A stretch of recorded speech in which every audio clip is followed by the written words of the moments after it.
Hey everybody, this is Car Ray Rob. I'm Ray. I'm Rob. And for those of you who joined us last night for our spoiler-free review of this movie, tonight is our no-holds-barred dissection of Pirates of the Caribbean 5, Dead Men Tell No Tales. Does this movie save the franchise? We'll let you know. Spoilers ahead.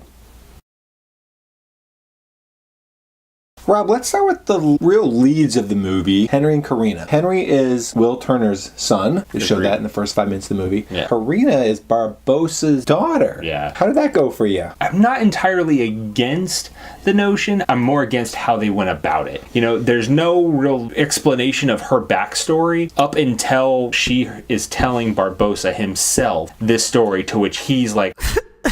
You have no idea that she's an orphan. You have no idea why she has this book. You think, oh, okay, her dying father or something gave her. No. Gave it to her. He put it in the basket, apparently, that he gave her up with. It all happened really fast, I thought, as an audience member. Like, they just didn't pay enough attention to it early in the movie to make it feel like it had any real payoff. I feel like them both being related to the old characters doesn't play great. I wish it was just one, and if I had to pick between the two, I wish it was just Karina. It would have been harder to make it just Karina because of Henry's motivations. Like, his whole motivation for this movie is freeing Will from the Dutchman. I would have just preferred them do his dad be somebody else on the Dutchman. It doesn't play as corny. The only payoff for that is so that Keira Knightley and Orlando Bloom can have a hug at the end of the movie. So not only, I think, could they have handled Karina's relationship with Barbossa way better, her whole storyline, like being the scientific mind, could have been way better too. I thought it was really cool that they made her a scientist in this type of period piece. A witch. They made her a witch. I think the thing that really falls so flat with me with that, and they go really out of their way to say she doesn't believe in magic and fairy tales and blah, blah, blah. She goes after a myth about a god.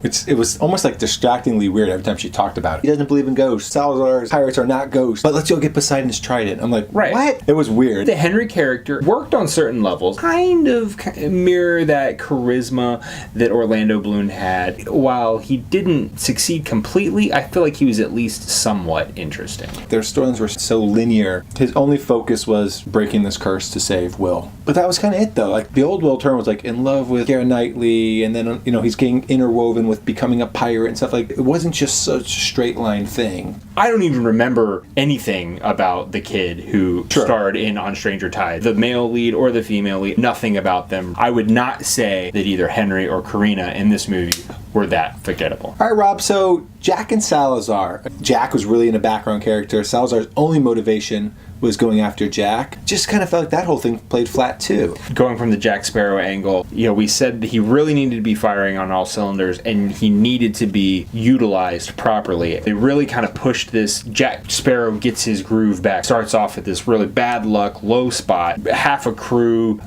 people don't care about him enough anymore to even offer a high reward for him. Stuck on land. Very much that low point in life. By the end of the movie, he's pretty much in the same spot. He's got the pearl back. That's pretty much where he ends every movie. A big crux of the movie that frees Salazar to go after him. It's that low point where he sells the compass. Why is the compass tied to Salazar? And I don't think they ever explain that either. He's totally lost that compass in other movies. Now it frees Salazar. I mean, maybe he retained ownership. Like a Harry Potter, like changing of the wands thing. Right. Down his luck, now he has Salazar's crew coming after him. All Salazar wanted to do was just kill Jack Sparrow. Like, that was it. I'm going to go ahead and say it. I'm sick of undead pirates. I guess aren't really undead pirates. Another plot hole. Yeah. The Flying Dutchman, the crew, is technically undead. Barbossa's crew in the first movie just cursed. But at least they explain that curse. The whole going, into the Devil's Triangle and crashing, all of a sudden, why does that make them cursed? I don't get it. I would think if your name is the Devil's Triangle, lots of ships have crashed there. Like, why are they the haunted ones? When Salazar switches bodies with Henry, you can do this the whole time. And the whole not being able to get on land thing. Yeah. They've lured people into the Devil's Triangle before. Why didn't they just lure them in and then switch bodies with them and then, go about life as those guys? Yeah. I feel like their overall design was very much just for the aesthetic. I think half-hearted explanation that they tried to give. It's stuff we've seen before. I really wish they had done something more, especially since they went out and got Javier Bardem. What they really should have done, this whole movie really revolves around Poseidon's trident. All of the sides eventually converge at this location wanting this trident.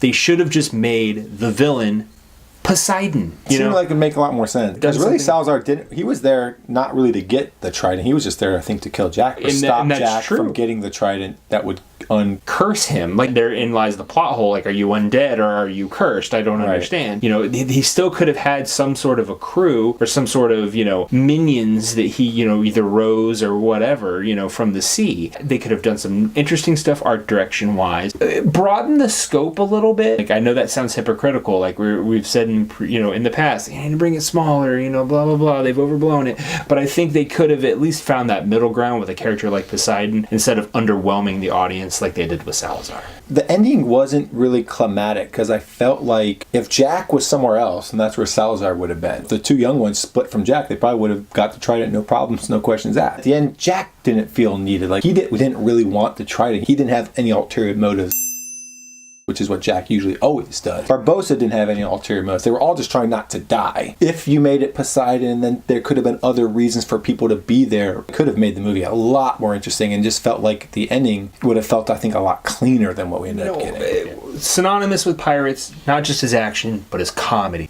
I mean, how did you feel like they really connected with comedy in this film? I feel like they cranked it up. What that resulted in was a lot more misses. I don't feel like there was a lot of people, burst out laughing at all. When you know a joke just missed with, 100 other people in the room, kind of makes you just feel like the movie's not working. They really amped up Jack specifically because they kind of took him to the back seat, but yet still had his joke after joke after joke. Almost like a stand-up routine for Jack. And it's very repetitive. I think they probably used the same joke 3 or 4 times. There were some scenes that were completely useless. The wedding scene. Ugh. That was simply a comedic gross-out scene. They could have gotten rid of that completely and Barbossa still would have found Jack on that island. A complete waste of time. There's always going to be a part in the movie where maybe they encounter some kind of new thing, some new character who isn't, it's not going to shape the world or shape the direction of the movie necessarily, but he serves as an interesting segue from maybe point A to point B. This was none of that. No. We're back in this world of pirates. Did you really feel like you were back? Did it feel the same in a good way, bad way, or what did you think? Overall, I mean, it just felt like a copy of a copy of a copy. Copy of a copy of a copy. Copy of a copy of a copy. Yeah, which is probably what a 5th movie in a franchise is what you get. In other ways that it was maybe trying to closely to tie into the very first Pirates, or like almost like a Force Awakens type deal where they're trying to like pay homage, where it just kind of came off as bland. These were the same characters in a lot of ways, so it felt really played. I don't know. We'd seen it before, like I said, the Undead Pirates. I thought it was better before. I mean, I thought the Walking the Moonlight was probably a cooler overall feature. Yeah, I do feel like some of the effects were lacking. Like some of the CGI kind of looked a little wanky at times, and I think the sharks were particularly good. The sharks were awful. I mean, but I knew that from the trailer. I remember we even said that in our trailer video. Why would Salazar have these sharks on his ship? They're just kind of dead, and then he puts them in the water, and then all of a sudden they're alive. Like it's something you order off the back page of a comic book.